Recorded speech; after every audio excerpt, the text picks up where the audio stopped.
Bienvenidos a esta sesión del Foro Juan Burgos, que acogemos con mucha expectación por lo que nos ha llegado, obviamente de modo particular por la presencia de Sebastián Mora, que es la persona que hoy pues, va a compartir con nosotros, ¿no? Su saber, su acervo, sus conocimientos e intuiciones.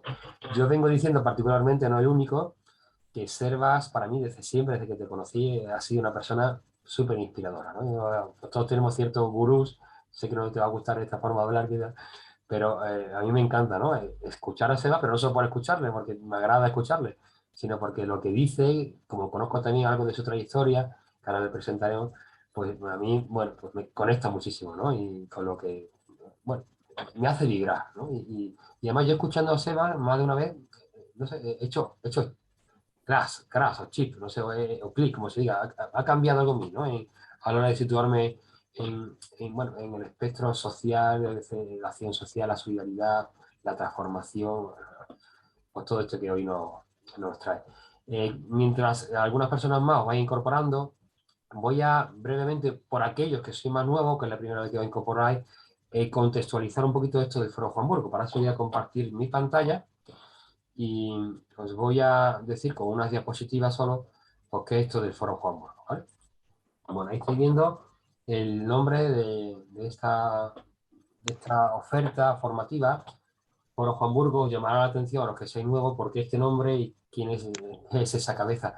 Juan Burgos es un afiliado y militante del partido de Granada, además, donde yo también resido, que falleció hace unos años, muy joven, y que era una persona pues, especialmente querida en el partido. Todavía éramos pequeños, ahora ya, vamos, todavía somos pequeños, pero somos más grandes que entonces, pero no hay nadie en aquel momento del partido, de los ciento y pico que éramos, que no conociera a Juan Burgos, ¿no? Por su carisma personal. Era una persona, aparte de una capacidad aglutinadora enorme, de juntar realidades diversas, que eso va mucho con nosotros, con el Partido por un Mundo Más Justo, también era una persona que estaba especialmente involucrada en su propia formación, para mejorar su transformación, su incidencia en la sociedad, ¿no? Y por eso, pensando en estas sesiones abiertas, que no solo para gente del partido, sino para todo aquel que esté interesado, pues, oye, qué mejor que darle el nombre a esta persona, así lo tenemos presente, evocamos ese recuerdo y sigue también siendo una referencia para nosotros. Además, lo consultamos con sus padres y la idea, pues, no solo le gustó, sino que le emocionó, ¿no? Este es Juan Burgos. En el Foro Juan Burgos es una parte más de nuestra propuesta formativa del Partido por un Mundo Más Justo, que quien convoca esto, por si alguien, aquí hay gente que no es del partido, bueno, porque no estoy despistado, esto lo convoca el Partido por un Mundo Más Justo, un partido político, y tenemos un elenco de formaciones, sobre todo en estos tres ámbitos que estáis viendo ahí. Para los afiliados, que hacemos un kit básico de una hora, para militantes, que lo llamamos ladrillos nuevos, que son 4 sesiones, y también tenemos este foro Juan Burgos, que es abierto a todas las personas que estén interesadas y que después colgamos en nuestro canal de YouTube para que quien quiera pueda verla, ¿no? Y se están disfrutando mucho. La primera que inauguró, para hacer una breve repaso de todo esto que ya hemos hecho desde este foro Juan Burgos, que está siendo espectacular, aportando muchísimo, ¿no? Enriqueciéndolo mucho. La primera fue con Javier Palós Sancho, que colabora en la Fundación para la Reconciliación de Colombia, quizá otros conoceréis también de otras historias.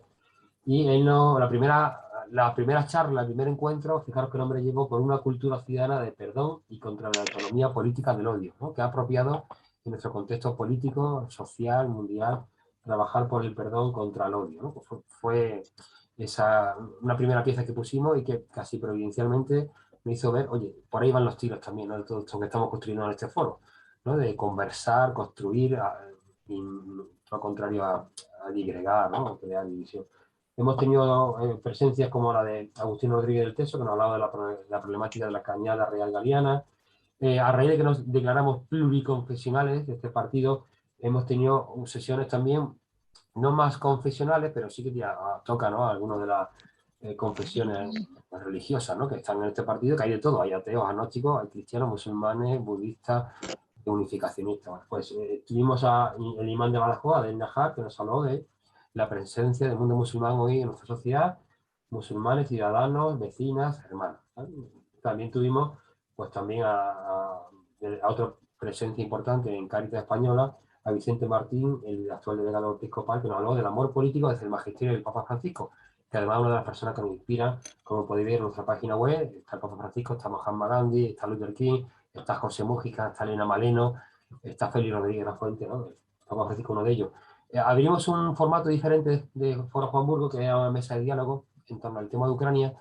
Es muy rico, fue muy vista en directo y después se ha visto mucha gente grabado sobre esta propuesta de envío de armas que decíamos, y una vez más fue una opción por traer gente que pensaba de una forma muy diferente y darnos cuenta cómo somos capaces de construir, ¿no? Si estamos dispuestos a construir entre todos, ¿no? O por lo menos enriquecernos y a ver que las cosas son más complejas y por lo tanto todos tenemos motivos para hacer que el otro también nos ilumine, ¿no?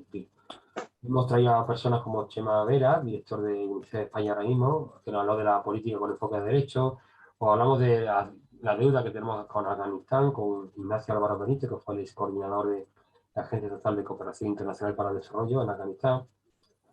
Y bueno, y dejo en este recuerdo rápido, una que tuvimos también fue Beatriz Vázquez de Miguel, abogada especializada en temas migratorios, que nos habló de la ILP por la regularización extraordinaria de personas extranjeras, que es esa iniciativa que tenemos en marcha, que hemos dado forma a 800 entidades en España bajo el nombre de esenciales, 500.000 firmas esenciales para 500.000 personas esenciales para derechos esenciales. Esa iniciativa que estamos, el partido la apoya, está en la comisión promotora, pero hay 800, más de 800 entidades muy ricas en esa misma línea de ser capaz de aglutinar polos diferentes, pues ahí están de todas las ideologías, de todos los colectivos, en fin, preciosa iniciativa ya en sí, por lo que está generando, ¿no? de ser capaz de unir, ¿no? Para que sepáis, porque muchos de vosotros estáis participando en esta iniciativa, recogiendo firmas, al fin y al cabo, que de eso se trata. Hay que recoger 500.000, pero nos hemos propuesto recoger 600.000 porque sabemos que después algunas nos la echan para atrás y para no pillarnos los dedos. Pues a día de hoy, esto es una actualización de esta mañana, hace una hora, llevamos 454.000 y estamos ya a un tiro de piedra de las 500.000, pero queremos llegar a las 600.000. Entonces, bueno, no lo tenemos todos con nosotros, estamos un poquito ahí nerviosos, ¿eh? Por eso, bueno, todo lo que sea iniciativas para conseguir más firmas, no dejemos de hacerlas, ¿eh? De contactar con gente y lo que haga falta, porque merece la pena, porque estamos ahí y sería una pena que no llegásemos, ¿vale? Además, nos preocupa este otro dígito que está aquí de firmas validadas, que son las que ya se han recibido en Madrid, desde una comisión que está organizando las que se reciben para validarlas, para quitar las que sepamos que no valen de antemano. Después, algunas más, a lo mejor se pueden echar para atrás porque se podrán cotejar desde los elementos que tenga el Parlamento. De esas solo llevamos 157.000. Si hemos recogido 454.000, pero en posesión ahora mismo de aquellos que después la van a presentar en el Parlamento, solo hay 160.000. Eso significa que tenemos que mandar, sabéis que hay un código postal gratuito y también estamos haciendo recolecciones, ¿no? Con gente del partido o de otras entidades que estamos metidos en esto, pues quedando en ciudades y allí juntando gente para asegurarnos de que llegan a Madrid, que es el lugar donde se está haciendo este trabajo. Pues en fin, os propongo que hagáis un esfuerzo último, que no, porque veamos este número ahí, que parece que estamos cerca, no dejemos de hacer todo lo que podamos, ¿vale? Para conseguir esas 600.000 firmas. Y bueno, y para adelantar también la siguiente presencia en Foro Hamburgo, pues fijaros también que sugerente, traeremos a Amelia Tiganus, una activista feminista que ha sobrevivido a todo el tema de la trata de mujeres y nos va a hablar de la abolición de la prostitución, ¿no? Humanizar la humanidad. Bueno, hasta ahí un poco esta presentación, he enganchado también porque os interesa el tema de la ILP y bueno, aterrizamos ahora en la de hoy, que es, pues Seba ha querido aceptar esta invitación y nos va a trasladar esta ponencia, charla, trabajar por el bien común desde la perspectiva de los más frágiles, que es algo también que entronca mucho con la forma de entender la política del Partido por el Mundo Más Justo. Os tengo que decir que Chevas ha sido muy generoso también, porque al principio le habíamos colocado, le habíamos propuesto otra fecha y al final por un cambio aceptó hacerla en octubre, que además yo creo que también tiene máximo sentido. Estamos celebrando esta semana la Semana contra la Pobreza, el 17 de octubre, el lunes, es el Día Internacional para la Erradicación de la Pobreza, y tener esta conferencia, este foro, hoy con Sebastián sobre este tema, pues creo que es una forma bonita de poner la guinda a esta semana donde en muchos sitios, en muchas provincias, en muchas ciudades, pues se ha movilizado la gente para recordar nuestra reclamación de que acabar con la pobreza es posible, y como decimos nosotros en uno de nuestros lemas, sabemos que es una decisión política, ¿no? Bueno, pues esta es la sesión que vamos a tener hoy, pero antes de que hable Seba, vamos a saber un poquito más de él. Difícil no conocer a Seba, es una persona que ha sido pública, que ha salido en medios de comunicación, del entorno de Cáritas, ¿no? Pero bueno, por si alguien todavía no sabe muchas cosas de él, vamos a darle la voz a alguien que lo conoce también bien y que va a presentarle. Mientras os aviso, digo, hay personas que estáis como formato espectador, os voy a invitar a que seáis panelistas, que es esto donde estamos viéndonos todas las caras ahora mismo. Quien quiera, acepte, quien no se mantiene como espectador. Y lo último, al final de su participación daremos un tiempo para hacerle preguntas, tener un coloquio. Entonces, todas las preguntas que vayan surgiendo las podéis escribir en el chat, que hay alguna persona encargada que me va a trasladar a mí las preguntas para que después las digamos en voz alta. O como vamos a estar en este formato, si simplemente queréis enchufar vuestro audio y decirlo, pues también ya podremos, ¿vale? Pero no obstante, hay una persona, para que sois espectadores, o para que no se nos pase ninguna, que va a estar pendiente de todas las preguntas que hagáis, trasladármelas, ¿de acuerdo? Pues le doy la voz ahora a Jorge Serrano, que vamos a destacar para todos, que es nuestro coordinador nacional y que comparte además también algunas de las cosas que hace Sebas y le conoce bien, así que le hemos pedido a él que nos presente. Pues Jorge, dinos quién es esta persona que hemos traído y que tenemos la suerte de tener con nosotros. Muchísimas gracias, Luis. Pues como tú has dicho, yo me quedo con que Sebas es un referente, pero voy a intentar hacer una presentación un poquito más formal. Sebas es malagueño, está casado, tiene 3 niños, 2 niños y una niña, y él, como formación, él es licenciado en filosofía y con un doctorado en sociología. Tiene 2 másteres que son interesantes, porque un máster es en gestión de entidades no lucrativas y el otro en doctrina social de la Iglesia, lo cual nos dice sus 2 grandes pasiones, ¿no? Lo que le mueve. Ya desde su momento de la formación le movían 2 cosas, es el compromiso social y el compromiso cristiano, ¿no? Y lo ha ido materializando en el trabajo con personas migrantes, en el trabajo con personas sin hogar, en el trabajo con personas con situación de adicciones y en proyectos de cooperación internacional.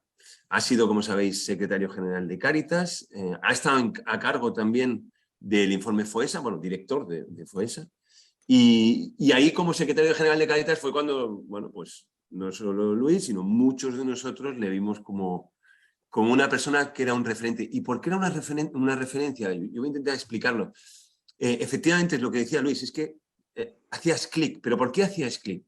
Bueno, pues los que habéis estado en el entorno de la cooperación internacional, como en cualquier otro de los muchos sectores, pues hay conflicto, hay tensión. Hay tensión entre diferentes visiones de ver la realidad, diferentes visiones de ver la cooperación internacional, diferentes visiones de ver la acción social, diferentes visiones de cómo debe enfocar el gobierno o la administración pública los distintos problemas. Y ahí se genera muchas veces confusión, porque dices, no tengo claridad de cómo debe ser la cosa, ¿no?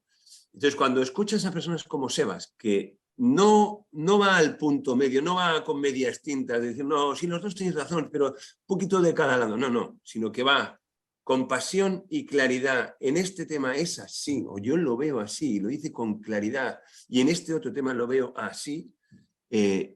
Cuando empiezas a escucharlo de esa manera y con fundamento, etcétera, dices, eso era, ahí es, ¿no?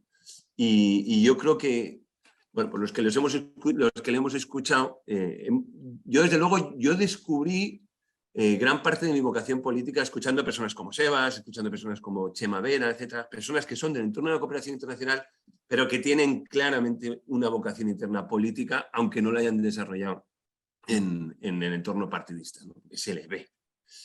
Él ahora mismo está trabajando de voluntario, bueno, él es profesor en la Universidad Pontificia de Comillas y está trabajando de voluntario en 2 organizaciones, una que se llama A Tiempo, porque estamos a tiempo todavía, que es una pequeña asociación en Vallecas que trabaja con personas con situación de adicción, y una segunda organización que se llama It Will Be, porque será, que trabaja uniendo la cooperación internacional con las nuevas tecnologías.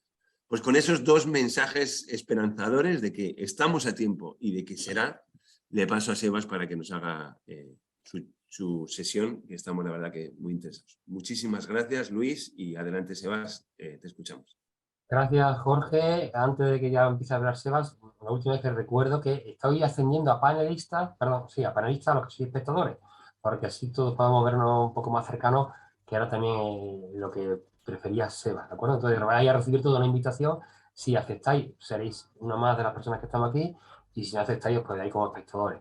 Y poniendo también preguntas en el chat, que alguna persona me lo va a mí transmitiendo para después devolvérsela a Sebas, más allá de que todos podamos intervenir encendiendo el audio cuando llegue el momento. Pues gracias, Jorge. Pues aquí ponemos a a Sebas como ahora mismo la persona que estoy viendo a todos. Bueno, estamos contigo, Sebas. Bueno, voy a venir todos los sábados. Si me hacéis presentaciones de este tipo, me voy a ahorrar un montón en psicólogo por el tema de la autoestima, ¿eh? Digo, sale uno aquí crecidísimo. Bueno, digo que pues muchas gracias, digo, y creo que habéis venido un poco arriba, ¿no? Pero bueno, me ha dado mucha alegría cuando habéis dicho las ponencias que habéis tenido, los encuentros, porque casi todos son amigos míos. Incluso Chema Vera era compañero de colegio mío cuando estábamos en la EGB. Estábamos en el mismo aula allí en El Palo con los jesuitas, y después de muchos años que él ya se vino a vivir a Madrid, nos vimos en estos lares, ¿no? Y la verdad es que recuerdo en el Diario Sur en Málaga que nos hicieron una entrevista como la cooperación española está en manos de malagueños, una cosa así, digo, por eso de fomentar el espíritu identitario nacionalista de Málaga, ¿no? Y con Agustín pues eché los dientes aquí en Madrid trabajando cuando él estaba en Usera, bueno, y con Vicente pues bueno, me ha dado mucha alegría. Bueno, me ha dado mucha alegría, y después también me sentí un poco secta, ¿no? Porque dice, al final de 10 conozco a 8, digo, digo igual estamos demasiado próximos, pero bueno. Bueno, eso, pues muchas gracias, y vamos a ver un poco cómo vamos compartiendo. Mira, voy a empezar por algo que ningún ponente debe hacer nunca, pero que yo hago muchas veces. Y es por analizar un poco el título, porque me doy cuenta que cuando pusimos el título, joder, pues el título está mal, porque trabajar el bien común desde la perspectiva de los más frágiles, en definitiva, significa tomar nosotros la voz de los más frágiles, desde su perspectiva, ¿no? Y yo creo que en la ponencia, o lo poco que voy a poder compartir, es cómo trabajar por el bien común con los más frágiles, no desde la perspectiva de los más frágiles. Desde la perspectiva de los más frágiles puede haber mucha gente que lo haga y lo haga bien, ¿eh? Un ejemplo es la socialdemocracia. La socialdemocracia pretende ser un trabajo por el bien común desde la perspectiva de los más frágiles. Después se hará bien, se hará mal, se acertará o no, pero esa es su perspectiva, y el nacimiento de la socialdemocracia de alguna forma es romper esa estructura que venía de clase proletaria, y desde ese reconocimiento decir, bueno, pues mirad, después de la Segunda Guerra Mundial, los que estamos bien, vamos a ponernos en perspectiva de los que están mal, pero siempre alejados de los que están mal, ¿eh? Entonces nosotros vamos a dar de lo que nos sobra, pongo entre comillas, lo digo analógicamente, de lo que nos sobra lo vamos a dar a los más frágiles para que así puedan subir, ¿no? Y es una intención buena, ¿eh? No estoy diciendo que eso sea malo, pero yo creo que el paso en este siglo XXI no tiene que ser desde la perspectiva de los más frágiles, sino con los más frágiles, ¿no? De alguna manera, habría muchas personas dispuestas a trabajar desde la perspectiva de los más frágiles, y creo que hay poca gente dispuesta a trabajar con los más frágiles, porque eso significa desinstalarnos de nuestra estructura, que no es una estructura de no poder, sino que es una estructura de poder. Y trabajar con los más frágiles significa, de alguna forma, un camino de desempoderamiento antes de empoderarnos. Y ese ejercicio de desempoderarnos para empoderarnos, poca gente está dispuesta a hacerla, o estamos dispuestos a hacerla, porque es muy complejo. Desde esta perspectiva, antes de meter un poco el itinerario de trabajo, sí me gustaría hacer un poco una reflexión más teórica, dentro de lo que cabe, sobre los otros dos términos, ¿no? Los más frágiles y el bien común, ¿no? Porque, fijaros, el bien común, si analizáis las leyes de los últimos años, me atrevería a decir de los últimos 15 años, esto lo digo así, con el dedo, el término bien común aparece muy pocas veces en las exposiciones de motivos.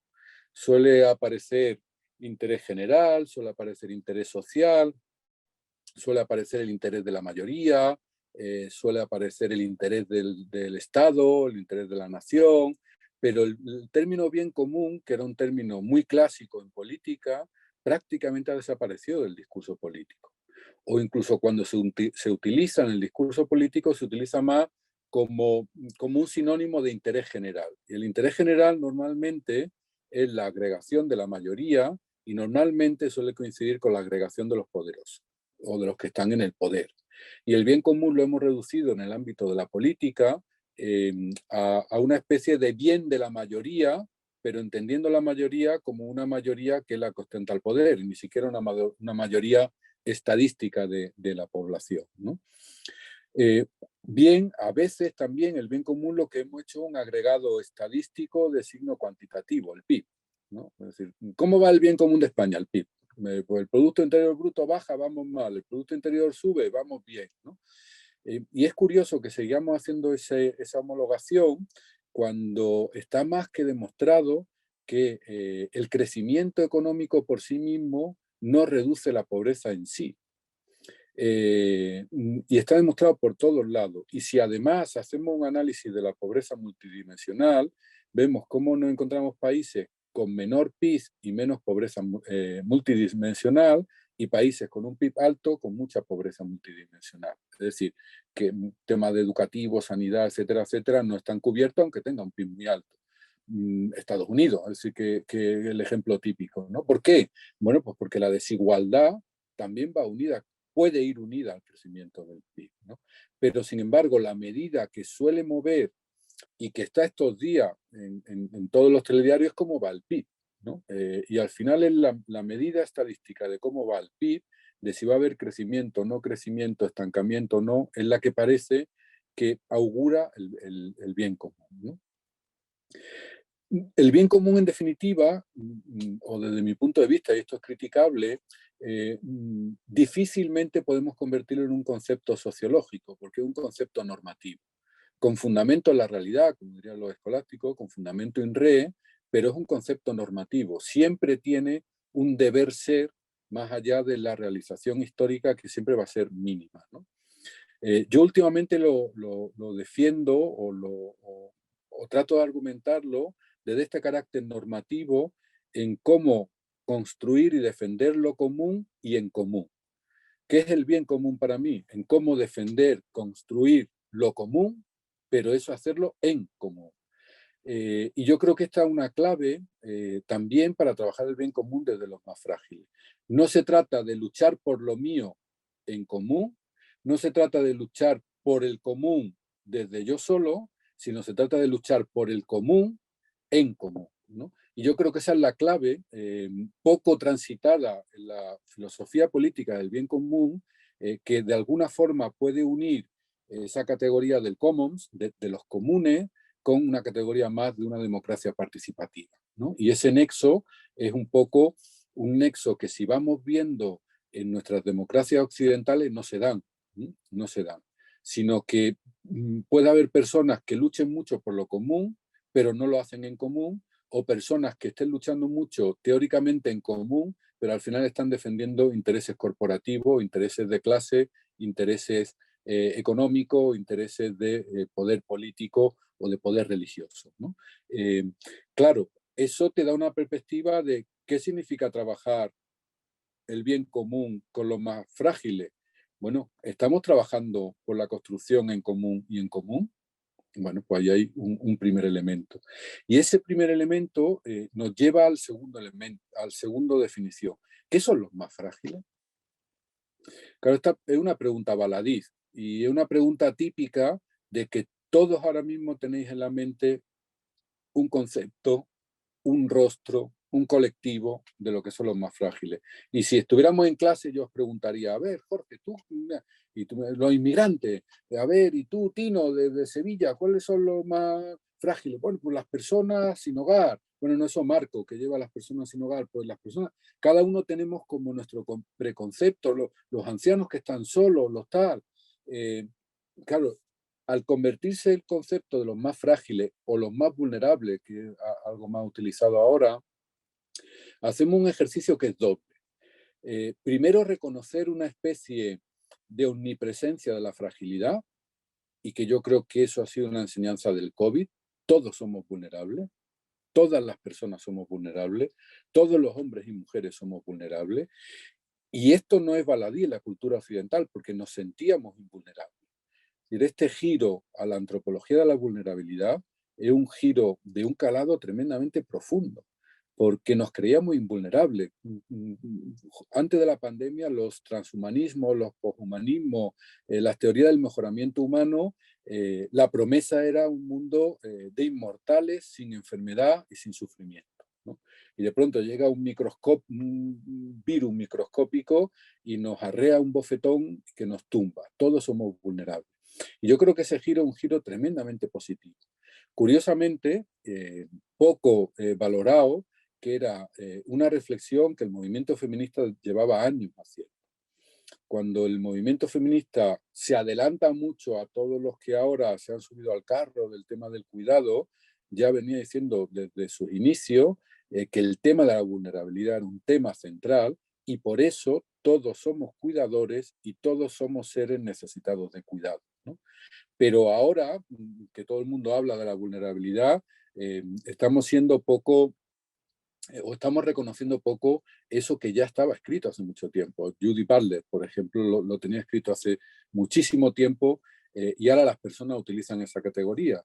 Igual que tampoco está siendo reconocido al pensamiento más de carácter religioso, especialmente judío, con Levinas y todos estos pensadores, ¿no? De esa Rosenwein. Es decir, que decía Levinas, somos vulnerables hasta el fondo de los huesos, ¿no? Bueno, esa idea es un elemento clave, ¿no? Claro, este elemento positivo lleva, a mi entender, un elemento que estamos gestionando mal, que si todos somos vulnerables, ¿quiénes son los frágiles? Todos. Porque es verdad que el COVID nos ha puesto encima de la mesa que Luis Antonio podría tener el COVID y pasarlo muy mal. O que Elena podía tener el COVID y pasarlo muy mal, independientemente de que sean personas jóvenes y sanas, ¿no? Porque se le ve el rostro así de sano a los dos. Pero claro, eso lleva a decir, no, señores, no, señoras, es que el COVID ha afectado a todo el mundo, pero de manera desigual. Hay personas que viven una vulnerabilidad social que es distinto, absolutamente distinto, que la vulnerabilidad antropológica que tenemos que saber distinguir en el discurso. Y no se está distinguiendo en el discurso político. Y a veces solo se distingue en el discurso político cuando se habla de colectivo en el sentido de salud pública más prevalente hacia la enfermedad, que no tienen por qué ser los más en riesgo desde el punto de vista social. Pueden serlo también, pero pueden no serlo. Por eso, al hablar de los más frágiles, creo que hay que hacer una reflexión profunda sobre que la fragilidad, la vulnerabilidad, que es común al ser humano, después se reparte de manera muy desigual. Y la vulnerabilidad social significa que hay personas que son vulnerables porque antropológicamente todas las personas lo somos y además porque socialmente están fuera de la cohesión social, están en exclusión, etcétera, etcétera, etcétera, ¿vale? Desde ahí, otra reflexión sobre la fragilidad es que a veces se nos olvida y es cómo hacer una reflexión conjunta entre fragilidad de personas y colectivos y fragilidad de lo social. Porque lo que estamos viviendo ahora en el mundo, me atrevo a decir, de forma muy generalizada, también de forma muy desigual, es cómo las sociedades se van fragilizando. No solo cómo las personas se van fragilizando, sino cómo las sociedades se van fragilizando tanto desde el punto de vista estructural político como desde el punto de vista comunitario. Si nos vamos más a la dimensión comunitaria social, vemos cómo cada día vamos a una sociedad más desarraigada y si vamos desde el punto de vista estructural político, vemos cómo los colchones de fortaleza y solidez se van perdiendo en términos globales. Es verdad que el COVID, las políticas ante el COVID han sido más bien de tratar de solidificar, pero sigo pensando que es un espejismo, que la tendencia a largo plazo a nivel estructural político es de fragilidad. Es de fragilidad. Bueno, pues yo creo que eso es un elemento que es un punto clave, ¿no? Pensar la fragilidad desde el carácter antropológico universal de todo ser humano, pensar la fragilidad desde la parte de la vulnerabilidad social. Hay personas, grupos, colectivos, países más afectados por esa vulnerabilidad. Y en tercer lugar, pensar la vulnerabilidad estructural, política y general, ¿vale?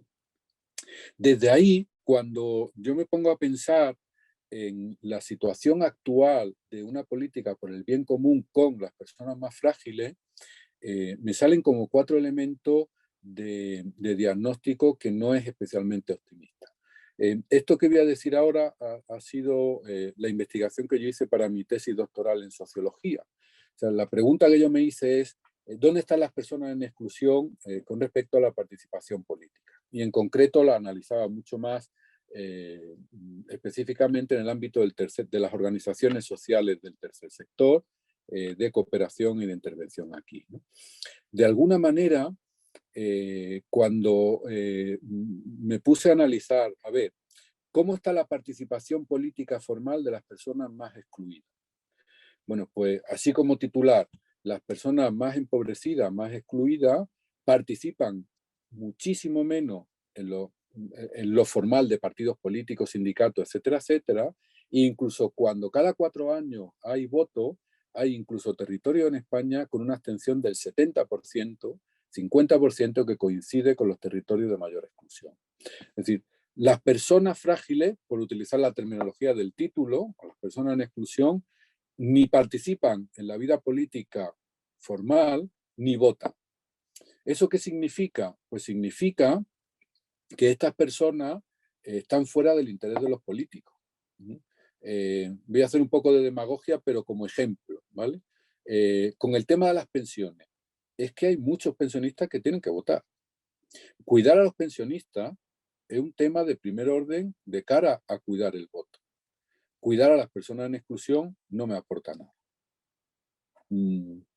De hecho, hay estudios comparativos y se ve que donde el voto de las personas más pobres es mayor, es decir, donde hay menos abstención de la pobreza, los políticos tienen mucho más en cuenta las políticas de ayuda a las personas empobrecidas.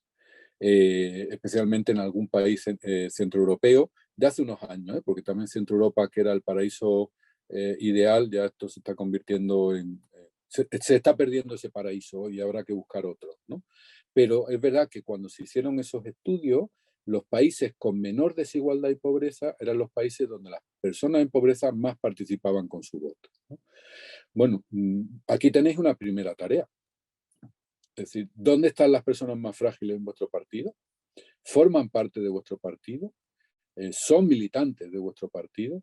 No que vosotros los tengáis en cuenta, sino, bueno, pues hay algún elemento primero, ¿no? Claro, cuando yo me hacía esta pregunta, me surgió una segunda. Digo, vale, no están en la política formal, pero están en la política informal. Es decir, están en los movimientos sociales, están en la participación un poco más informal. Bueno, cuando vas analizando todas las movilizaciones sociales, especialmente desde los movimientos de los indignados aquí, el perfil de la persona que participaba no era un perfil de persona en exclusión. Cuando se hablaba de la transversalidad del 15M, sociológicamente no fue verdad. Había una cierta transversalidad, una cierta, mayor que en algunos partidos políticos, pero no era una transversalidad global.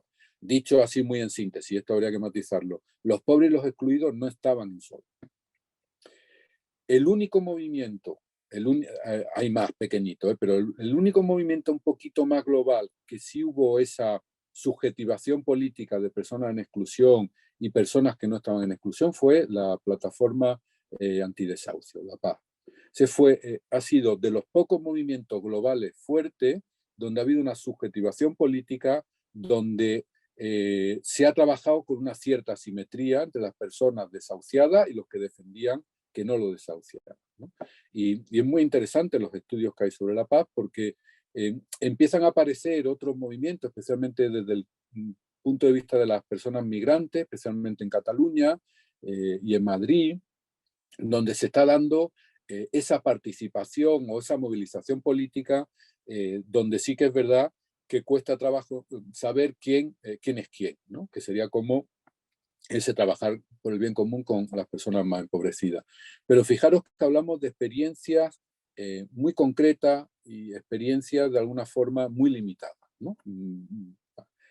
Tercera pregunta, bueno, muy bien, ni votan, ni están en los partidos políticos, ni participan de forma general en las movilizaciones sociales. Bueno, pues aquí tenemos otra tarea, ¿no?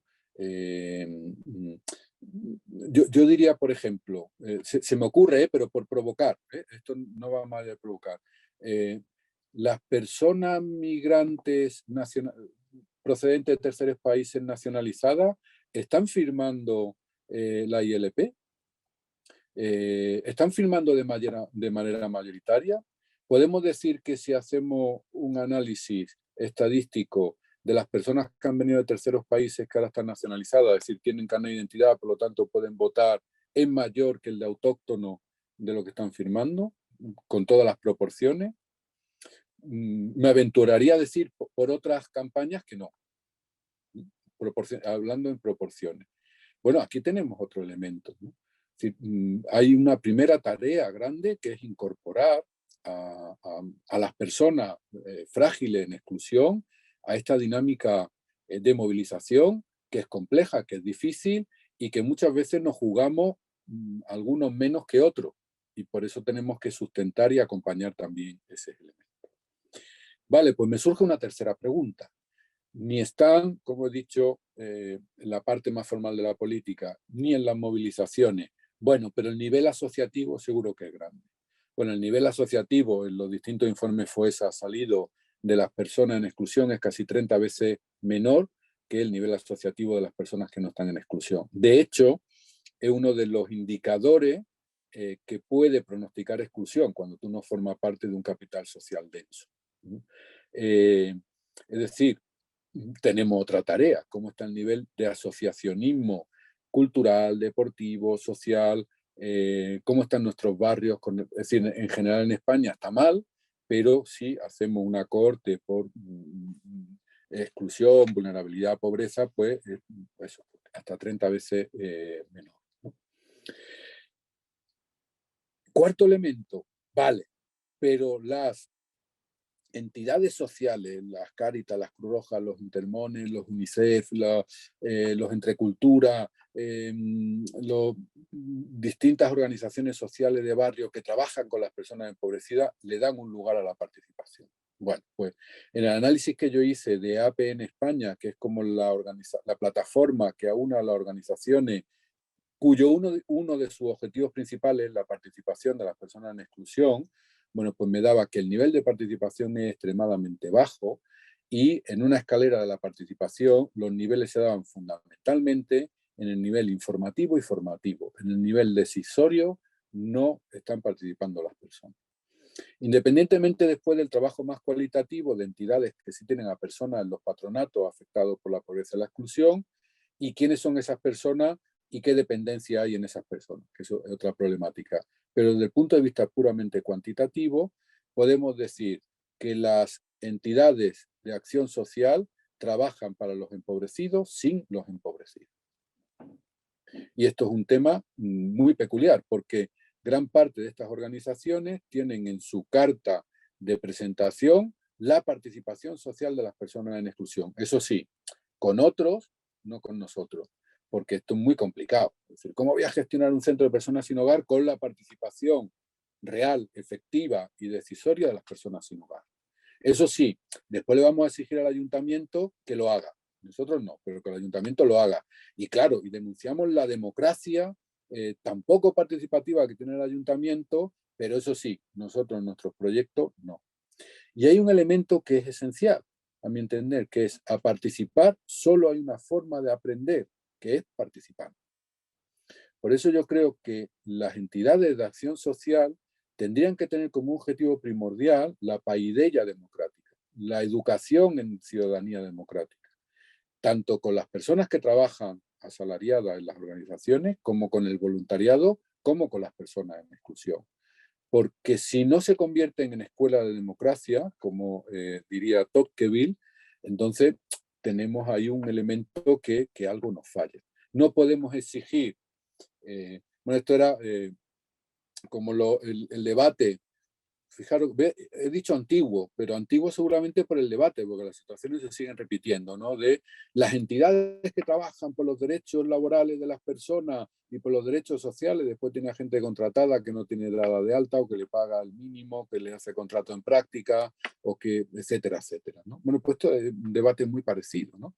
Que nosotros le exigiremos la perfección a otro, que con nosotros no va, ¿no? Porque nosotros, en nuestra carta de ciudadanía, ya somos perfectos como nuestro Padre Celestial es perfecto.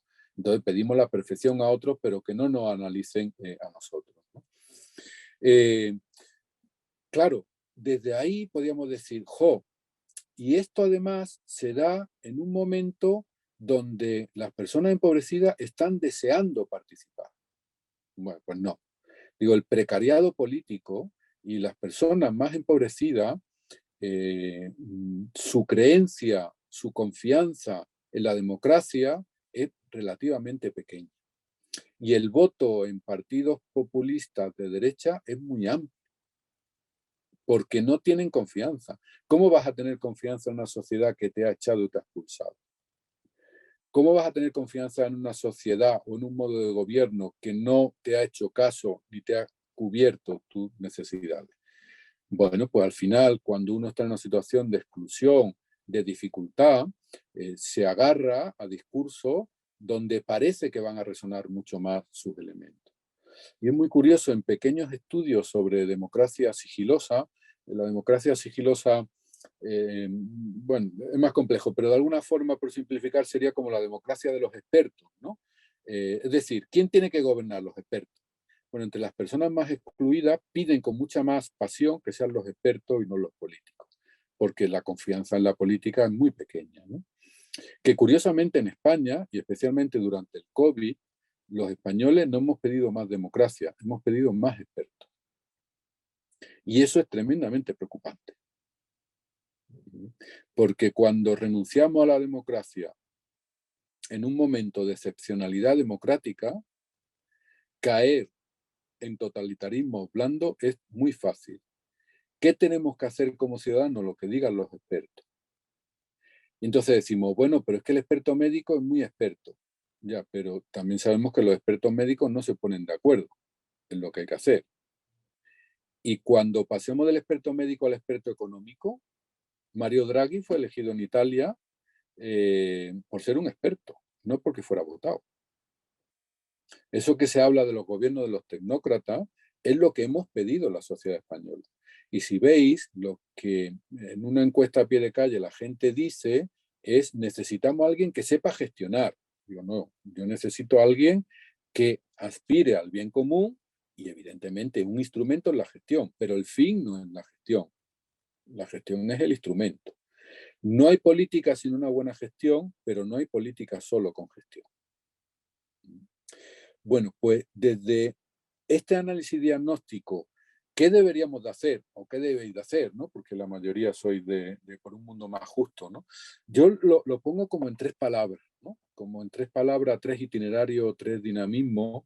El primero, y esas 3 palabras son desvelar, vincular y recrear. El primer elemento es desvelar la realidad de lo que realmente está pasando con los más frágiles desde la perspectiva de la construcción política del bien común.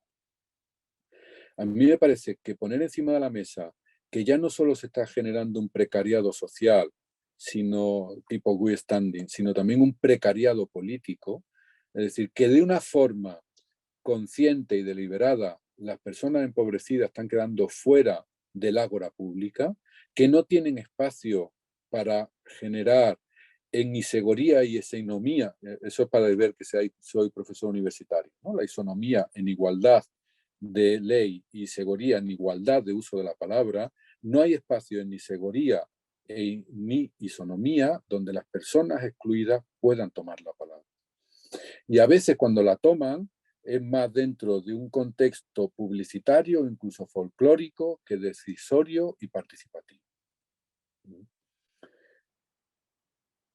Dicho también para provocar, cuidado, dar la palabra democrática a los pobres no es utilizar publicitariamente a los pobres para que hablen.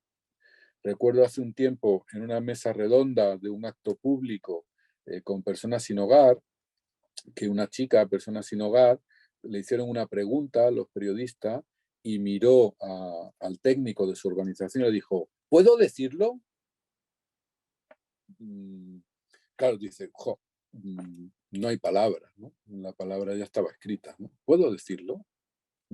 Y eso te dice, claro, porque lo que iba a decir era algo crítico y dependía su vida de lo que dijera. Dependía su vida de lo que dijera. Bueno, yo creo que aquí necesitamos un ejercicio de desvelar la trama democrática que falta en los ámbitos de exclusión y de pobreza. Creo que aquí hay un reto que es enorme y que tenemos que planteárnoslos todos y todas con mucha seriedad. Los datos son tan evidentes y tan elocuentes que es curioso que tengan tan poca presencia pública. Es un tema que no está en la agenda pública, ¿no? Y que va desde cómo entender los elementos de participación, ¿no? Hubo un informe del Defensor del Pueblo de hace unos años de barreras en el vocabulario para la participación de las personas, no eran exclusión, sino las personas pues con menos alfabetización o con algún gap digital, etcétera, etcétera, en la participación con la administración. Claro, simplemente el entramado de vocabulario que tenemos es un entramado que asusta, ¿no? Porque incluso alguien que se dedica a leer y a escribir tal dice, ¿qué querrán decir con esto, no? Bueno, pues alguien más de la calle pues tampoco llegaría. Yo creo que ahí hay un elemento que es claro. El segundo dinamismo, el dinamismo del vincular. A ver cómo lo expreso. Seguramente también muy vertidos por la sociedad del acontecimiento digital, creo que cada día más nos faltan grupos, y lo decía yo al principio por lo de la secta, ¿no? Nos faltan grupos que realmente sean plurales y mestizos. Tenemos un déficit de ser mestizos en los espacios en los cuales nos movemos. Decimos que la diversidad es un tesoro, pero nos cuesta mucho trabajar con la diversidad. Estamos mucho más a gusto con los mismos. En la vida pública, de alguna manera, celebramos mucho más el narcisismo de la similitud que la proactividad de la pluralidad, ¿no? Y eso lo vemos en el mundo digital. ¿Con quién hablamos en el mundo digital? Con nosotros mismos. En definitiva, los foros son una gran conversación con nosotros mismos. Estoy haciendo titulares muy reducidos, ¿no? Pero por los del Real Madrid, hablan con los del Real Madrid. De vez en cuando se mete uno del Atlético y dice, va, tal, pero después se sale. Pero al final hablamos con nosotros mismos. Es un ejercicio de un monólogo de mucha gente y no un ejercicio plural del diálogo. Y cuando tenemos un foro que realmente sea plural, normalmente acaba en el insulto. O somos iguales, con lo cual, qué guapos somos todos, qué listos somos todos, o si tiene una cierta pluralidad, entonces ya nos metemos en, pues tú eres tonto y tú eres imbécil, pues tú más tonto, pues tú más imbécil, ¿no? Y eso en la vida analógica también nos pasa, huimos de los espacios realmente mestizos y plurales, ¿no? Nos pasa en algunas campañas, ¿no? En algunas campañas en el ámbito de personas sin hogar o en el ámbito de la inmigración. ¿Cómo voy a ir yo con esos? ¿No? ¿Y por qué no? ¿Y por qué no vas a ir con eso?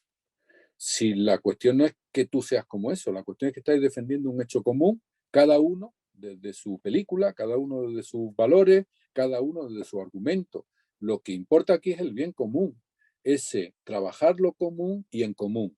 No significa que yo por ir con Jorge a algo tenga que ser idéntico a él. Significa que los dos luchamos en la misma dirección. Y todo lo que sea vincular espacios, me parece que es la tarea fundamental que tenemos en estos momentos. Fijaros, la tarea fundamental que tenemos en estos momentos. No hacer del mundo político, es decir, no hacer del mundo de lo público una especie de guerra de guerrilla de distintos comandos, sino realmente poder poner cualquier tema encima de la mesa y de manera plural tratar de caminar sobre él. Por dos cuestiones, porque todos nos enriqueceremos en ese diálogo y porque las decisiones que tomemos serán mucho más sólidas y mucho más asentadas. Y el mundo de la política, el mundo de lo político, y no hablo solo de los partidos políticos, lo amplío al mundo de lo público, de lo político, cada vez está más fragmentado y responde básicamente a una pregunta: ¿qué hay de lo mío? O sea, ¿qué hay de mi idea? No digo solo dinero, ¿qué hay de mi idea? ¿Qué hay de mi política? ¿Qué hay de mi LP? ¿Qué hay de lo mío? ¿No? Porque es un poco lo que yo tengo que plantear. Y por último, el recrear, ¿no? eso que técnicamente en sociología se llaman las políticas prefigurativas, ¿no? Que es muy curioso también, porque si analiza la sociología de las políticas prefigurativas, tiene mucho que ver con la teología de la escatología cristiana, ¿no? Del ya sí, pero todavía no, ¿no? Es como anunciar lo que todavía no es pleno, pero ya se está dando en una pequeña dosis, en una pequeña experiencia, ¿no? Yo creo que necesitamos tener pequeñas experiencias para creernos que las cosas son posibles. Uno de los elementos a mí más importantes de la economía social y solidaria es que demuestra que las cosas se pueden hacer de otra manera, sin renunciar incluso a una cierta intercambio en el mercado. Las cosas se pueden hacer de otra manera. Y no salen ronchas por hacerlo de otra manera, ni se nos pone la piel verde por hacerlo de otra manera, ni perdemos, ni somos más feos, no, no, sino que incluso tenemos una sonrisa mayor, ¿no? Es verdad que no es alternativa hoy por hoy al 100% de la economía, pero ya empieza a ser un ámbito que va ocupando espacios muy amplios, ¿no? Y que adelantan en que si es posible en esta configuración, podrá ser posible en otras configuraciones, ¿no? De alguna manera, son momentos donde tenemos que volver a pensar, pensar lo imposible. Lo que todo el mundo dice que es imposible, tenemos que volver a pensarlo como posible, ¿no?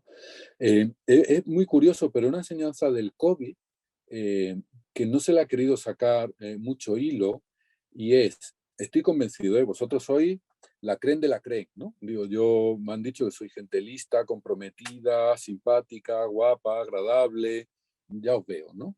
Bueno, pues a pesar de eso, si yo antes del COVID hubiera dicho que íbamos a estar 2 meses encerrados sin arrancarnos las orejas y los ojos, me hubierais dicho que es imposible. Y hubierais dicho bien, porque pensábamos que es imposible. Hay muchísimas cosas que son posibles. Absolutamente posibles. Y lo único que se dio en el COVID fue una concertación colectiva en la cual dijimos de forma consciente e inconsciente, esto es posible. Y se dio. Y se paralizaron las cosas y seguimos para adelante. No digo que no haya dejado heridas, que no sea complejo, claro que sí, pero seguimos para adelante, ¿no? Yo sí que creo que hay muchísimas facetas de la construcción colectiva del bien común que tenemos que pensarlo desde lo imposible, porque es posible.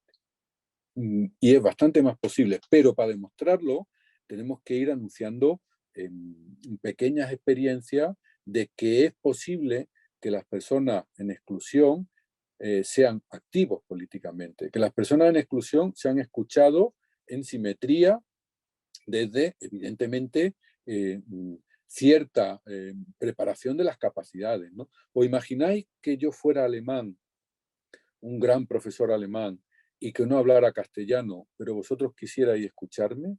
¿Qué hubierais tenido que hacer? Poner un traductor. Bueno, igual todo habla y alemán, pero no creo yo que Jorge le dé al alemán, no tiene cara de inteligente. Solo los que son muy inteligentes hablan alemán, ya me veis la cara de tonto que tengo. Pero si quisierais, tuvierais deseo, porque soy puntero, y quisierais, pues hubierais tenido que poner un traductor, ¿verdad? Yo hubiera participado, pero hubierais tenido que poner capacidades para escuchar. Bueno, pues para a veces que participen las personas en exclusión, tenemos que poner capacidades para traducir el alemán. Si yo fuera el alemán, diría, no, joder, vamos a poner un traductor para un gran alemán. Pero cuando parece que hacemos esfuerzo por poner capacidades para alguien que no habla nuestro mismo lenguaje, aunque hable nuestra misma lengua, pues necesitamos también traductores, necesitamos espacios, necesitamos formación. Claro, para hacer algo prefigurativo tenemos que dedicar muchos esfuerzos a hacerlo. Y creo que es una tarea que es fundamental, ¿no? Yo en las entidades sociales es como un mantra que yo ahora llevo continuamente, ¿no?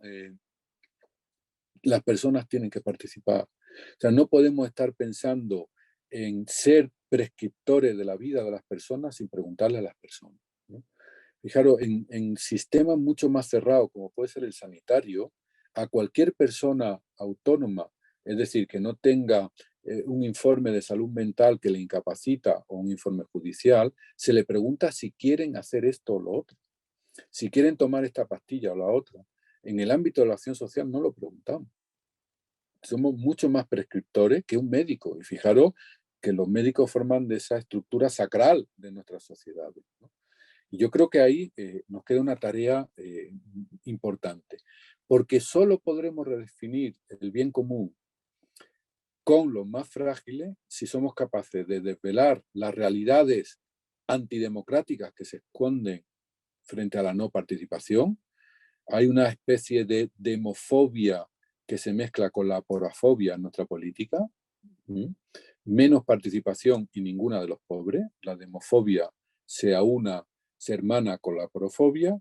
Tenemos que tratar de buscar espacios que vinculen lo político y lo económico, las personas con un nivel económico superior con personas que están al margen, los que trabajamos en organizaciones con los que trabajamos en partidos políticos, para realmente recrear espacios prefigurativos de ese ya sí, aunque todavía no, ¿no? Sí que estamos en un momento de gran incertidumbre, estamos en un momento tremendamente complejo, donde yo hago una lectura tremendamente pesimista de lo que nos viene, pero absolutamente esperanzada de lo que podemos construir. Muchas gracias.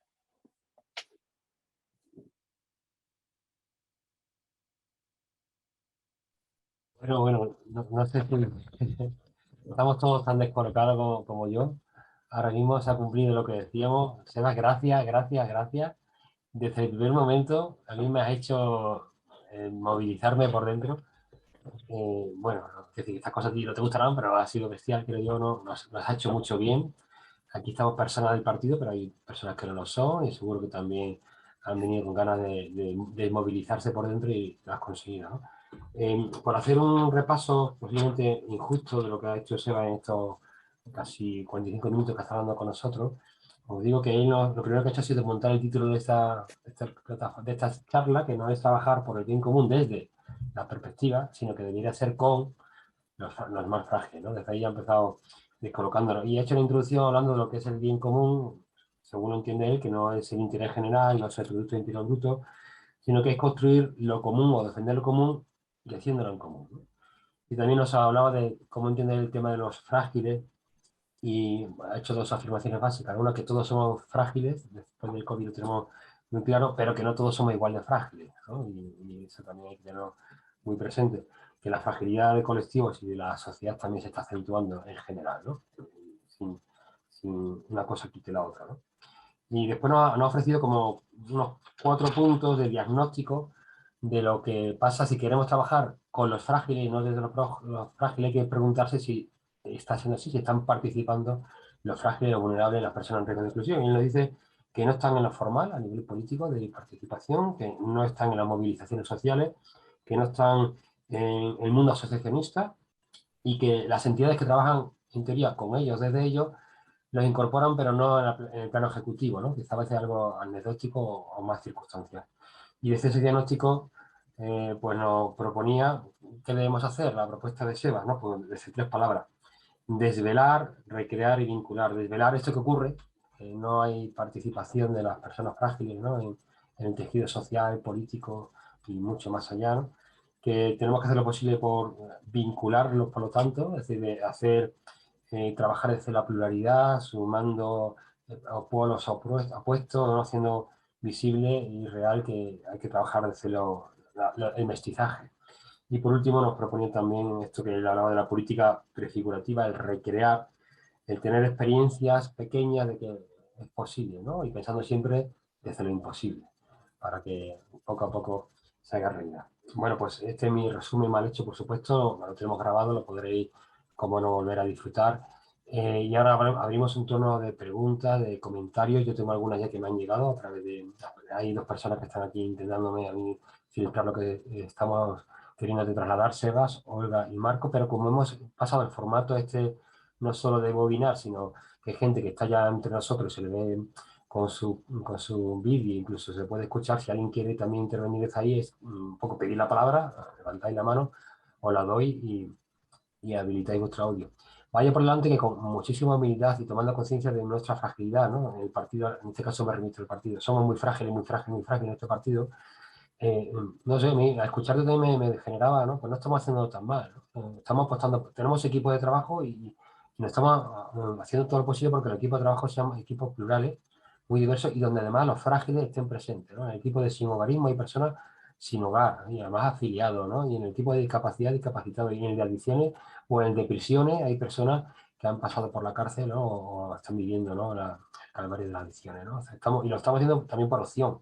No está siendo natural, pero estamos haciéndolo también porque creemos que por ahí va, ¿no? A nuestro nivel todavía pues de pequeñez, de fragilidad, que ojalá nunca termine en la parte buena, pero siendo también germen, ¿no? De algo distinto. Bueno, pues con esto también satisfacción, pero no para ponernos medallas, sino para decir, oye, pues es que por aquí parece que tenemos que seguir caminando, pues doy la palabra, ¿vale? Yo voy a trasladar las primeras preguntas que me han pasado los compañeros a través de que apareció en el chat y después ya, como digo, preguntáis lo que queráis pidiendo la palabra. A los que estáis de espectadores os voy a dar acceso aquí a los panelistas, ¿vale? Voy a recibir una invitación por si queréis, aceptar ser panelista para que ya podáis hablar directamente encendiendo vuestro audio después de pedir la palabra. La primera pregunta, Sebas, que aparecía en el chat era si nos dará, tú que has hablado de que es distinto trabajar desde la perspectiva de los frágiles que con los frágiles, ¿no? Si tú tienes pistas para, o realidades, si conoces realidades de que esto se esté haciendo realidad. Ya no he hablado de algún ejemplo, hablaba de, ¿no? de Stop Desahucio, de otra plataforma contra los desahucios. Pero bueno, supongo que hay gente que quiere saber si tienes más experiencia que trasladarlo de que se esté haciendo así, ¿no? Trabajando con los más frágiles. Sí, cuando yo de alguna forma le he dado un poco una vuelta al título, yo no quiero quitarle importancia al desde tampoco,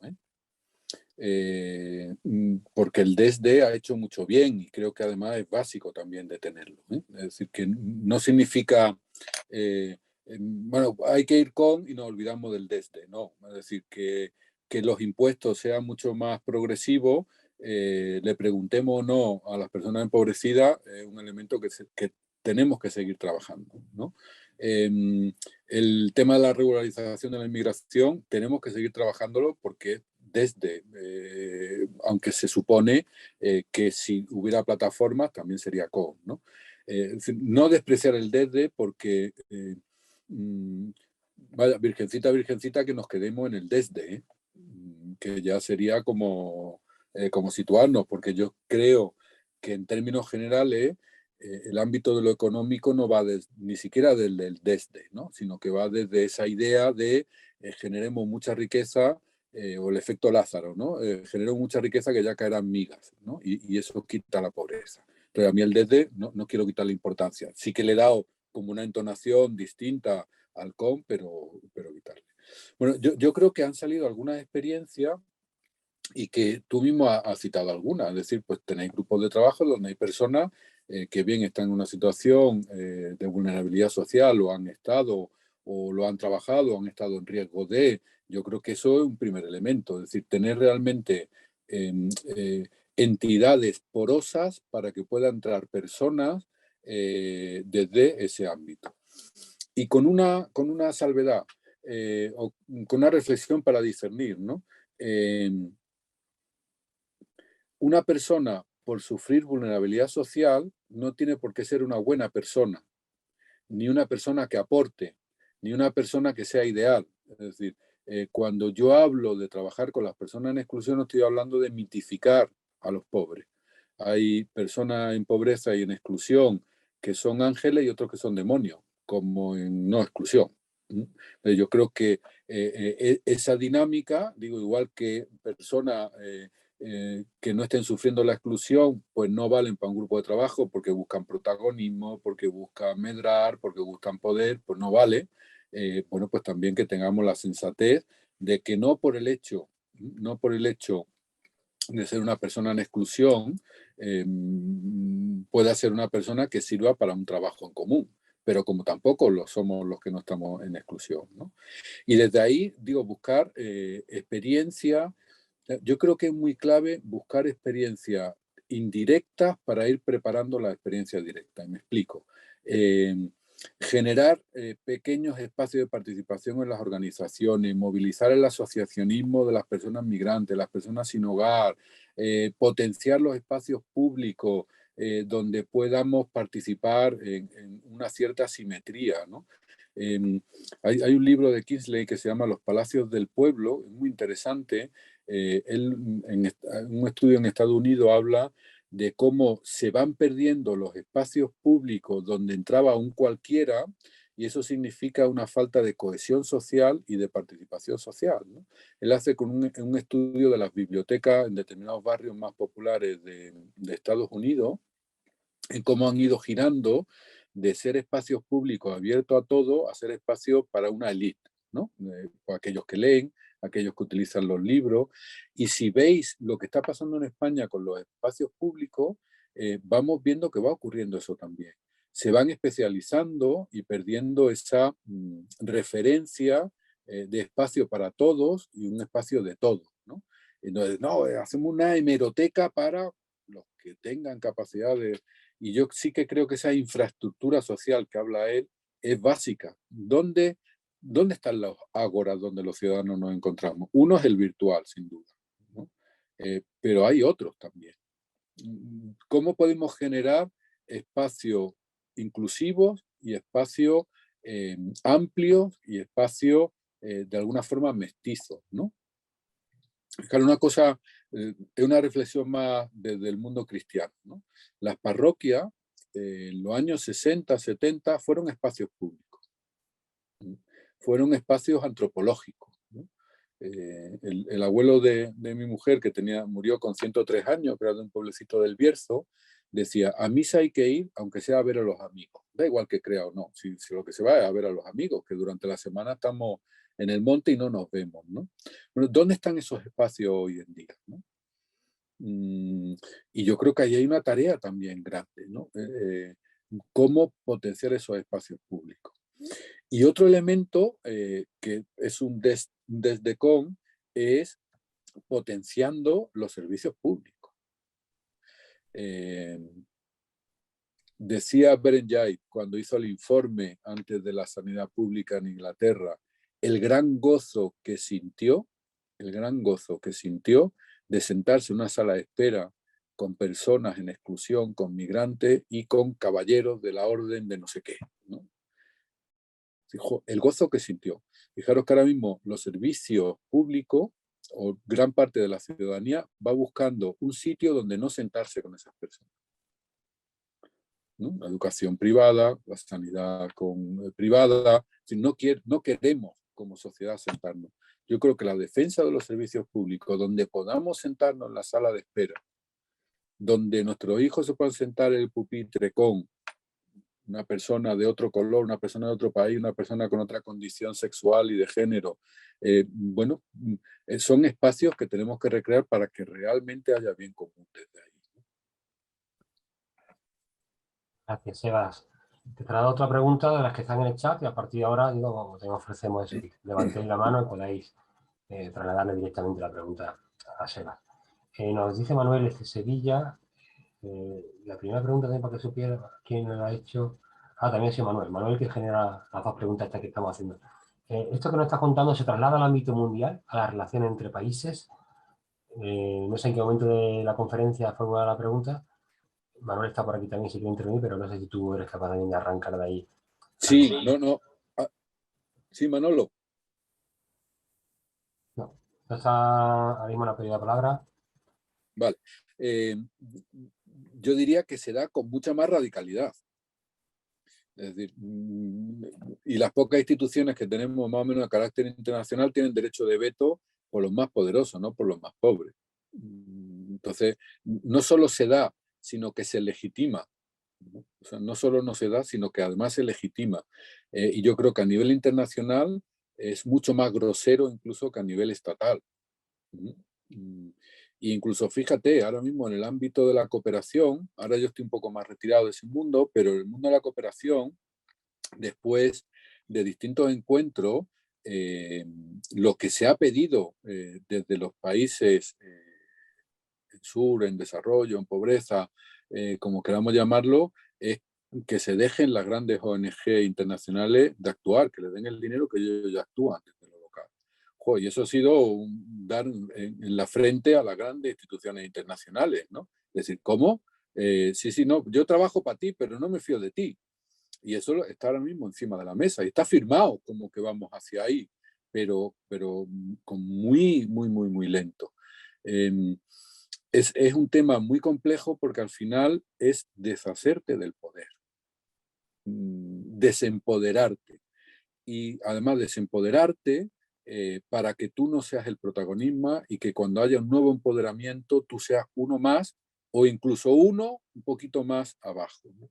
Y eso nos cuesta mucho. A nivel internacional, yo diría incluso mucho más grosero. Y ahora, ¿alguien tiene alguna pregunta que trasladarle? Me pedí el turno de palabra por levantando la mano y os lo doy. A mí se me ocurre, digo, también esto es una preocupación personal, ¿no? Es decir, qué difícil es quitarnos la mochila que cada uno tenemos. Y muchos de los que estamos aquí, no sé, no conozco a todos, pero la mayoría tenemos una situación acomodada, ¿no? Vivimos bien, tenemos a lo mejor nuestro espacio donde nos identificamos más con otros ámbitos, ¿no? De más precariedad y tal, pero no podemos quitarnos esa mochila, ¿no? Y no sé cómo conjugar esto, ¿no? De querer intervenir con las personas frágiles, con ellas, no desde ellas, no suplantándole, no dándole protagonismo, pero sin que esté siendo como algo falso, ¿no? En el fondo yo estoy bien bueno, pues esto es un trocito que le doy, ¿no? De participación, ¿no? Para que tranquilizar incluso mi conciencia, ¿no? Porque mi moral me lo pide, ¿no? Pero no dejo de ser yo el privilegiado, ¿no? Que estoy, ¿no? Dándole el paso a esas otras personas, ¿no? No sé si te traslado mi inquietud, o sea, Sí, se me ocurren tres cositas así, pero como muy de las tripas, ¿no? Lo primero es que como humanos, la condición humana es una condición situada, una condición condicionada por lo social. Y eso nos va a hacer vivir y no poder renunciar a vivir en la paradoja, en la incertidumbre y en la contradicción. Y aquel que trate de tachar la contradicción se engaña. Se engaña. Es decir, tú me podías decir, mira, vendo todo y me voy a vivir a un poblado con los pobres. Sí, pero tú tienes una cultura, tú tienes una red social, tú tienes una determinada salud, tú hablas o no idiomas. Eso ya lo tienes. Y aunque te fueras a ese espacio, sigue siendo distinto. Y yo creo que eso significa vivir en esa contradicción. Y vivir la contradicción no desde la culpa, sino desde el dinamismo que nos enfoca a estar siempre en camino, ¿no? Y yo creo que eso es un primer elemento. Un segundo elemento, claro, somos distintos, pero la pregunta no es yo me voy a hacer exactamente igual porque no te puedes deshacer de tu piel, pero realmente te tienes que preguntar y hacer una pregunta también continua y de todos los días de realmente qué estoy haciendo con mi vida. Y yo creo que esa pregunta también tiene que estar ahí. Es distinto ser distinto que comer caviar, ¿no? Joder, tenemos ahí un abanico que no es 0 o 100, sino que un abanico que tendrá que ser progresivo y de una manera constante, sin dejar de ser contradictorio, ¿eh? Es decir, porque no va a dejar de serlo. Y aquel que busque la paz, o sea, quien se implica se complica para toda la vida y ahí va a permanecer, ¿no? En esa contradicción. Ahora, el que tengamos esa contradicción, ¿no? No, esto es como un amigo que me decía, no, jo, es que engañé a mi mujer una vez y ya, bueno, pues ya que la había engañado una vez, pues ya más veces, ¿no? Digo, hombre, entre 1 y 100, pues también hay diferencia, ¿no? Es decir, tú lo que me estás diciendo es que no quieres a tu mujer, no que te hayas equivocado una vez o que hayas metido la pata, ¿no? Entonces, jo, entre 0 y 100 hay mucho que correr y eso tenemos que gestionarlo personalmente y comunitariamente. Yo creo que el elemento de vernos desde fuera es básico, ¿no? Y en tercer lugar, yo creo que también tenemos que trabajar las actitudes. Y todos sabemos que nos podemos acercar en una situación de mayor poderosidad y podemos acercarnos con una actitud de mayor acogida. Incluso teniendo lo mismo tú que yo. Y yo creo que las actitudes, la renuncia y la contradicción van a estar con nosotros continuamente, pero tenemos que trabajarla también. Hay personas que dicen, no, yo como ya tengo mucho, ni voy a trabajar mi actitud, ni voy a cambiar mi forma de vida. No, no. La contradicción va a estar siempre contigo. Cambia tu forma de vida y cambia tus actitudes también. Olga ha levantado la mano. Olga, desde Madrid. El audio, sí. No se te escucha, Olga, tienes que poner el micrófono. Ahí peleándose con el icono del audio. Ahora. Sí, Ahora. sí, es que quería comentar, no sé si yo lo que he anotado, a lo mejor son datos atípicos que hay que quitar de estadísticas para que no falseen los datos, pero en la segunda tarea de la que hablaste, ¿no? Que era que dónde está, no, en la segunda tarea que tengo por aquí anotada, que era que si los migrantes nacionalizados están firmando la ILP. Mira, yo el día 15 estuve en una reunión por casualidad en el Arzobispado de Madrid. Éramos 14 personas, había 3 personas en este caso y los 3 me firmaron la ILP. Entonces, bueno, pues es un pequeño ejemplo que os quería dar porque ha sido tan reciente que lo quería comentar, pero claro, a lo mejor es un dato atípico, ya os digo, solo es un comentario, ¿vale? Y luego había alguna otra cosa más también, que si los inmigrantes no tienen mucha presencia pública, pues bueno, no sé, pero desde luego Augusta sí que interviene, ¿no? Con regularidad en muchos actos y bueno, en la Universidad Rey Juan Carlos pues tuvo una participación notable, lo digo porque es que yo estuve presente, ¿no? Y bueno, en los carteles, ¿no? Que ha habido en la Puerta del Sol. O sea que, bueno, esta era también la cuarta tarea de la que nos hablabas, ¿no? Entonces, nada, he respondido a la segunda tarea y a tu cuarta tarea. Muy bien, Olga. Aprobado con notable, ¿eh? Digo, a ver, el tema de si estaban firmando o no lo hacía en plan interrogativo. Y sí que decía yo, desde mi perspectiva, que si hiciéramos una proporción relativa de población autóctona e inmigrante, a ver cómo iba la cosa, ¿vale? Y yo profetizaba que seguramente no era tan amplia, pero los profetas nos equivocamos habitualmente, o sea que no. Y después sí que quiero utilizar, Olga, lo que tú decías de la participación de los migrantes en la vida pública. Tenemos que tratar de romper el efecto lupa. El efecto lupa en sociología es, como yo me muevo en unos determinados ambientes, en los ambientes que yo me muevo hay una participación muy alta, pero yo te pediría, sal de tus ambientes. Claro, pues es que son ambientes muy determinados. Esto es como decir, como yo vivo en un pueblo, España es rural. No, tú vives en un pueblo, pero España no es rural. Ya, pero mira, que es que en mi pueblo estamos mucha gente. Incluso hay 2 familias que tienen niños, ya. Yo esto lo recuerdo cuando la crisis del 2010, Paco Maruenda, el de La Razón, no quería verme ni en pintura porque decía que carita engañábamos y no sé qué, no sé cuánto, ¿no? Y entonces recuerdo en la radio, haciendo una entrevista, dice, yo no me creo esos datos porque mi prima en Ávila me ha dicho que a la parroquia antes iban 10 y ahora van 5.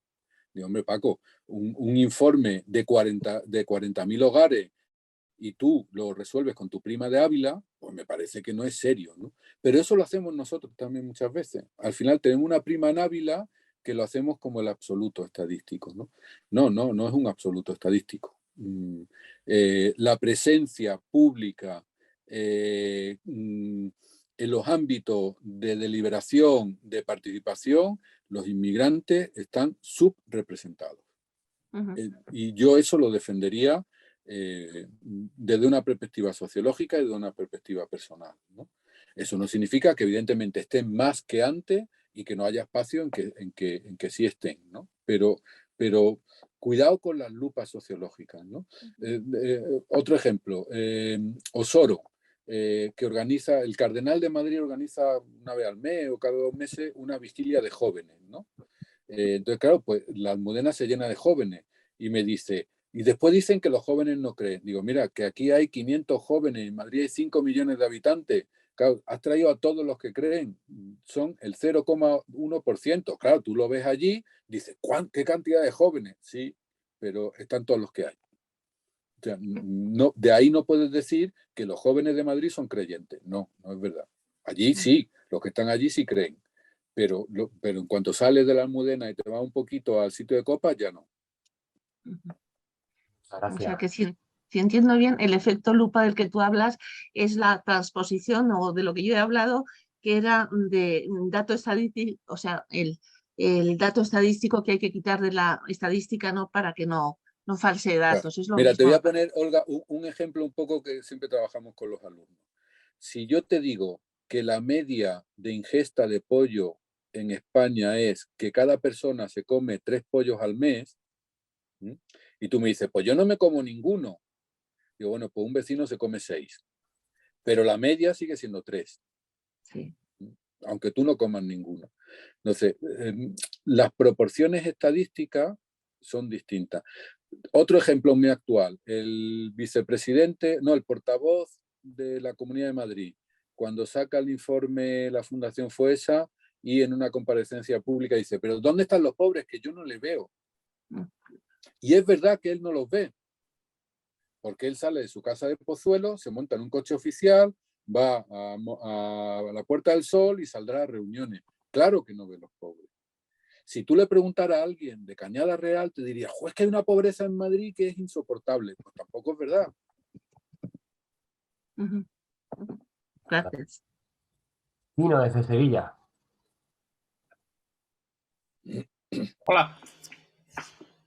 Seba, yo te he escuchado muchas veces hablar de la fragilidad de los vínculos, de la debilidad que tenemos comunitaria, de ese déficit que tenemos enorme comunitario. Esto entiendo que afecta también a los más frágiles, a los más... las actitudes son las mismas. El diagnóstico está claro, pero yo me atrevo a preguntarte si tienes alguna pista o has pensado de cómo podemos avanzar para solucionar este déficit que tenemos, que además no solo me parece importante, sino prioritario. Sí, y ahora estoy escribiendo sobre ello. Supongo que te refieres a la ponencia en el curso de doctrina social, ¿no? que tuve hace... No, te escuché sobre el voluntariado sólido para tiempos líquidos. Sí. Vamos a ver, yo creo que, fíjate, si tuviéramos que caracterizar éticamente la sociedad en la que vivimos, desde la cultura ética, yo creo que la clave es el individualismo. ¿Qué es lo que ocurre? Que hay un individualismo de los que ganan, que le viene muy bien, y un individualismo de los que pierden, que le viene muy mal, ¿no? De alguna manera, cuando uno vence, el individualismo es fantástico. Es fantástico, lo tengo todo y mucho. Claro, cuando uno no vence, y no digo solo en lo económico, pues se ve muy frágil. De hecho, hay gente que es vencedora y al mes siguiente está absolutamente en la cuneta en lo que respecta a la red social, ¿no? Todos conocemos gente decir, mira, soy tan rico, tan guapo y tan tal que no necesito a nadie. Y al mes siguiente se parte una pierna y está solo en su casa sin nadie que le tosa, ¿no? Bueno, pues, pero mientras estoy en el top, no me hacen falta los demás, ¿no? Yo creo que es la clave fundamental desde la cultura ética, ¿no? El tema del individualismo. Y sin duda ninguna, el tema de las redes, el tema del capital social, es un elemento clave y un predictor de la exclusión. Si yo tengo un capital social fuerte, tengo menos prevalencia de caer en la exclusión que si tengo un capital social débil, ¿no? No solo lo económico nos lleva a la exclusión. Hay gente en calle Serrano que tiene una pensión buena, pero está absolutamente sola manteniendo, por ejemplo, el tema de pobreza energética, se da en los barrios más pobres, pero de pronto también los barrios ricos aparecen como personas, que son personas que viven en un castillo, pero no pueden tener la casa caliente, ¿no? Y están absolutamente solas, absolutamente abandonadas, aunque vivan en calle Serrano con 2.000 euros de pensión, ¿no? Entonces, el tema de potenciar el capital social es un elemento básico. Y el capital social, a mi entender, tenemos que fabricarlo desde abajo, desde lo meso y desde lo estructural. Desde abajo, ¿cómo están las relaciones vecinales? O sea, ¿cómo generamos vecindario? El COVID nos ha puesto encima de la mesa esa vuelta al vecino y a la vecina. va a ser un elemento clave de resiliencia. Cómo están nuestras familias extensas, cómo están nuestras relaciones primarias de amigos, de próximos, ¿no? Y eso significa que tenemos que dedicar tiempo a cuidar a los amigos, a cuidar a los vecinos y a las vecinas, a cuidar a esa gente que nos rodea en primera instancia. En segundo lugar, creo que estamos en un momento donde tendríamos que potenciar mucho todo lo que sea el trabajo asociado, el asociacionismo, ¿no? Que fue como en los años de la transición como un elemento muy central de todo lo político y ahora está prácticamente abandonado, ¿no? Y de hecho, si veis, incluso en el mundo de la acción social o de la cooperación, en mis tiempos lo que fundábamos eran asociaciones y ahora se generan fundaciones. Y la fundación es un capital puesto a un objetivo. Y yo nombro a los patronos mis amigos y ya está. El nivel asociativo es un nivel mucho más democrático que cara a la gestión, pues a veces mucho más complicado. Y de hecho, muchas de las asociaciones que empezaron, por ejemplo, en el mundo de la cooperación, hoy son fundaciones. Son mucho menos democráticas, más manejables y generan menos capital social, aunque generen más impacto desde el punto de vista de lo económico, ¿no? Y a nivel más macro, yo creo que las políticas que potencien todo lo que tenga que ver con la proximidad, con lo comunitario y con el asociacionismo tendrían que ser mucho más trabajadas, ¿no? Porque hay una clave que se ha puesto muy patente en el COVID, dicho en palabras del Papa, ¿no? Palabras del Papa que eran de Paulo Freire, ¿no? Es decir, decía, nadie se salva solo ni nadie salva a nadie. Nos salvamos en comunión, decía Freire. Y el Papa lo tunea un poco, pero dice, no podemos, solos no somos nadie. Fijaros todo el ímpetu que tuvo las redes vecinales en un primer impacto del COVID. Fue bestial, lo que significó una resiliencia colectiva muy a pie de calle y muy vital, ¿no? Muchas gracias.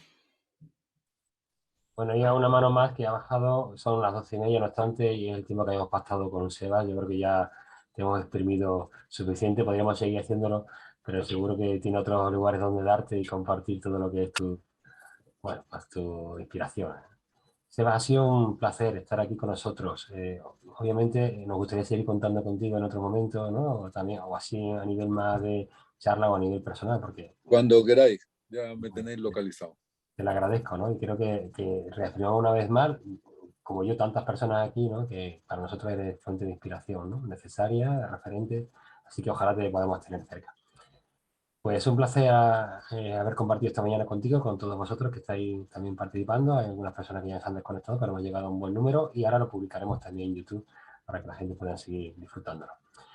Buen fin de semana, a seguir trabajando con los frágiles, ¿eh? Y si estamos metidos en política, que también se note, que sea desde ahí o con ellos, desde lo que hacemos la política. Gracias, gracias, gracias.